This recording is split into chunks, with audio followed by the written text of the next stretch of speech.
ಇದೆಲ್ಲೋ ನಮ್ಮ ತುಮಕೂರಲ್ಲಿ ಸಾಧನಾ ಸಮಾವೇಶ ಮಾಡ್ತಾರಂತೆ. ಸಾಧನಾ ಸಮಾವೇಶ ರಾಜ್ಯ ಸರ್ಕಾರದಲ್ಲಿ ಈ ಸರ್ಕಾರ ಬಂದ ನಂತರ ಕಳೆದ 2 ವರ್ಷದಲ್ಲಿ ಸುಮಾರು 712 ಪೊಲೀಸ್ ಅಧಿಕಾರಿಗಳ ಮೇಲೆ ಮೊಕದ್ದಮೆ ಹೂಡಿ ಸಸ್ಪೆಂಡ್ ಮಾಡಿದ್ದಾರೆ, ಅಮಾನತುಗೊಳಿಸಿದ್ದಾರೆ ಈ ಸರ್ಕಾರದಲ್ಲಿ.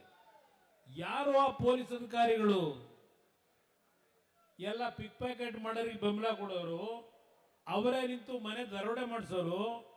ಇಂಥ ಅಧಿಕಾರಿಗಳನ್ನ ಇವತ್ತು ಈ ಸರ್ಕಾರದಲ್ಲಿ ಇಟ್ಕೊಂಡಿದ್ದಾರೆ. ಈಗ 712 ಜನ ಮೇಲೆ ಆಕ್ಷನ್ ಏನು ತಗೊಂಡಿದ್ದಾರೆ. ಸಾಧನಾ ಸಮಾವೇಶ ಅದಕ್ಕೋಸ್ಕರ ತುಮಕೂರಲ್ಲಿ ಮಾಡ್ತಾ ಇದ್ದಾರೆ ಅನ್ನೋದು ನನ್ನ ಅಭಿಪ್ರಾಯ.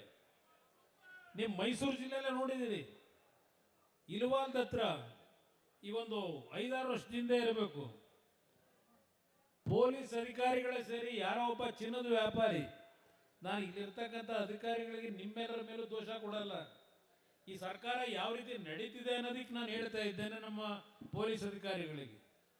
ಇಲ್ಲಿ ಇಲ್ವಾಲ್ದ ಹತ್ರ ಒಂದು ಬಸ್ನಲ್ಲಿ ಚಿನ್ನ ಮಾರಾಟ ಮಾಡ್ತಕ್ಕಂಥ ವ್ಯಾಪಾರಿ 3 ಕೋಟಿ ದುಡ್ಡು ಹಿಡ್ಕೊಂಡು ಹೋಯ್ತಾ ಇದ್ದ ಬಸ್ಸಲ್ಲಿ.